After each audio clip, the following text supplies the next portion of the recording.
connected than ever before. For a lot of students, making real connection in person can still feel really difficult. At university, we're surrounded by people all the time, but that doesn't mean we feel socially comfortable or connected. A lot of communication today happens behind a screen, and while that can make reaching out easier, it can also make face-to-face interaction feel a lot more intimidating than it should. That's what inspired our project. We are Beyond the Screen Collective, and our project is called Rebuilding Authentic Connection in a Digital World. Our goal wasn't to solve the much bigger issue of digital dependence or tell people to stop using their phones. Instead, we wanted to create one meaningful, low-pressure experience that could motivate students to step outside their comfort zone and realize that making in-person connections doesn't have to feel so intimidating. To do that, we designed and hosted a phone-free speed friendship event for University of Alberta students. The purpose of the event was to create a structured environment where students could practice conversation, build confidence beyond the screen, and experience what authentic face-to-face connection can feel when the pressure is reduced. In this presentation, we'll walk through the research behind our idea, how we designed and implemented the event, and the leadership insights we gained throughout the process. Research shows that while digital platforms make it easier to initiate the contact, they don't always lead to meaningful connection. For example, studies on digital communication and social connectedness have found that increased use of communication technologies can sometimes be associated with higher level of the loneliness rather than stronger relationships. At the same time, research on social interaction suggests that face-to-face engagement, especially through structured events, can significantly improve social connectedness and reduce feeling of isolation. This helps explain a key issue among university students today. While many students are constantly connected online, they often lack the confidence and structure needed to initiate meaningful conversations in person. This highlights an important gap. It's not that students don't want to connect, but they lack the environment and support to do so face-to-face. Research has shown that digital communication has changed how we connect, suggesting that there are more opportunities for connections, which is true considering we can text anyone, anywhere about anything. But the issue is not just simply lack of opportunities. Students today have more ways than ever to reach out and connect with others, but many still struggle with building meaningful face-to-face connections.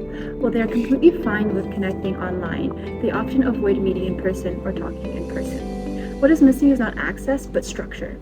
Many students don't know how to start conversations in person and often feel uncertain or anxious in social situations, especially within a larger group, which is often the case during networking events and presentation settings. Without guidance or a supportive environment, these interactions can feel overwhelming and sometimes even discouraging. This highlights a key gap. Students need structured, low-pressured spaces where they can practice face-to-face communication. And this is exactly what our project aimed to address. In our initial and planning phase, we focused on a simple but powerful idea. We wanted to remove the barrier of technology and replace it with something simple: conversation. From this starting point, we began brainstorming ideas that could bring people together in a more meaningful, distraction-free way. As a team, we clearly defined our goals: to foster genuine human connection, encourage presence, and create an environment where communication felt natural and engaging. This led us to choose the idea of rebuilding authentic connection in a digital world, which became the foundation of our entire concept. We also prioritized leadership integration by incorporating concepts from past INTD courses, insights from lectures and seminars, and ultimately ensuring our approach was both practical and grounded in a strong theoretical understanding. Finally, we refined our direction through the project charter feedback, which helped us align our vision, finalize our tangible idea, and strengthen our overall strategy moving forward. So this initial and planning phase set the tone for everything else that followed, giving us a clear purpose and a focused path to execute our idea successfully. Once the event planning was complete, our focus became on creating an event structure that felt welcoming, simple, and easy to take part in.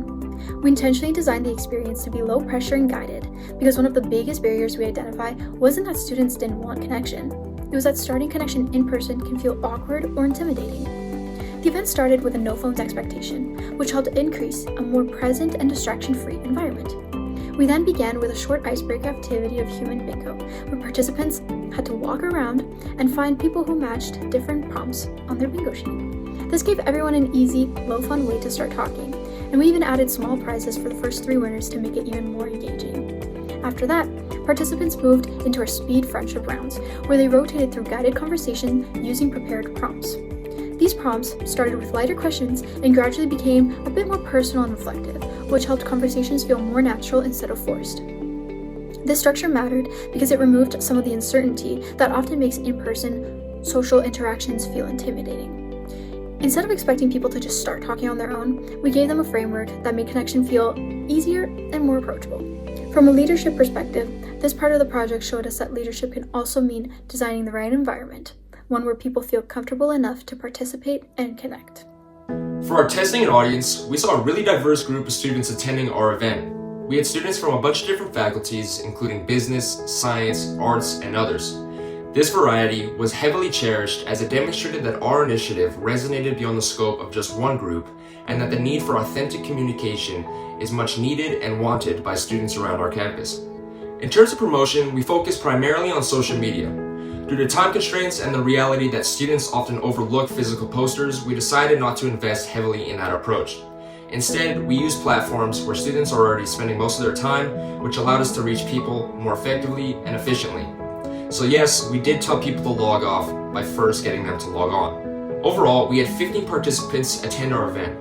Now, although this number may seem a little bit small, it matched our expected and desired outcome while maintaining a high level of engagement across all students. Based on our poster feedback, we observed a strong positive response from participants. Many students highlighted that the structured format of the event made it much easier to start conversations. For example, one participant shared that the table rounds helped a lot with starting conversations, while another mentioned that the conversation promotes made interactions feel more natural and less awkward. We also saw that participants valued the opportunity to meet new people in a low-pressure environment. Several responses emphasized enjoying the speed rounds, with one participant saying that they enjoyed talking to new people and would like to attend similar events again. In addition, the atmosphere of the event was described as calming and welcoming, which suggests that the environment we created successfully reduced social anxiety.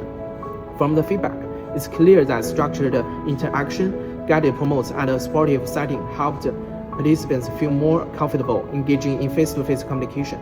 Overall, our findings show that when students are given in the right environment, meaningful social connection become not only possible, but enjoyable. Thank you.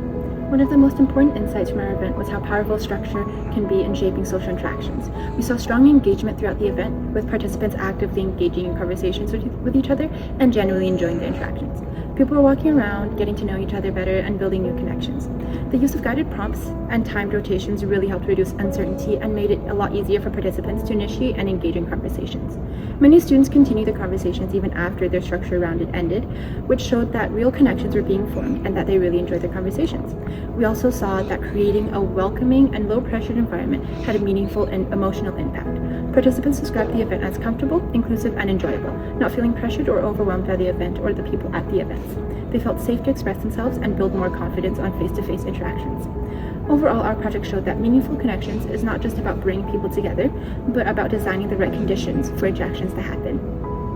Throughout the term, our team encountered several key obstacles that pushed us to rethink and improve our approach.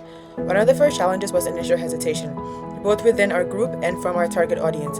Encouraging people to step away from technology wasn't an easy sell, and we quickly realized that our idea needed to be communicated more clearly and convincingly.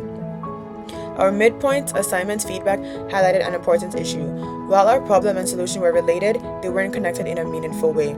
This forced us to step back and better align our purpose with the actual experience we were creating. We also faced uncertainty around attendance, which was reinforced by feedback from both our project charter and midpoint updates. We were warned that recruiting our target audience would be a major challenge and that we needed a more strategic plan. This made us realize that strong ideas alone aren't enough, and we needed initial outreach and engagement strategies. Another key takeaway from the charter feedback was that leadership concepts needed to be integrated into the participant experience. At first, this was something we hadn't fully developed, which created a gap in our project's depth and alignment with the course objective. Finally, logistical planning such as coordinating space, time, and participation added another layer of complexity. However, These challenges and the feedback we received ultimately helped us refine our direction, strengthen our connection between ideas, and approach the project in a more strategic and thoughtful way. Although we were happy to meet our participation goal, one thing that we all learned was that our promotion strategy could have been a bit stronger. Most of our outreach came from sharing the event poster via our own social media accounts, direct messages, and word of mouth within our own personal networks. While this was effective in helping us reach our target, a more intentional Instagram campaign may have helped us reach a broader audience and create even more connections and awareness ahead of the event. At first, we were a bit unsure that 15 people might be a little bit too small for a proper turnout. But as the event began, we found that a smaller group size actually worked tremendously in our favor. It created a more intimate and low-pressure atmosphere, which seemed to help participants feel more comfortable engaging in conversations and building confidence throughout the event.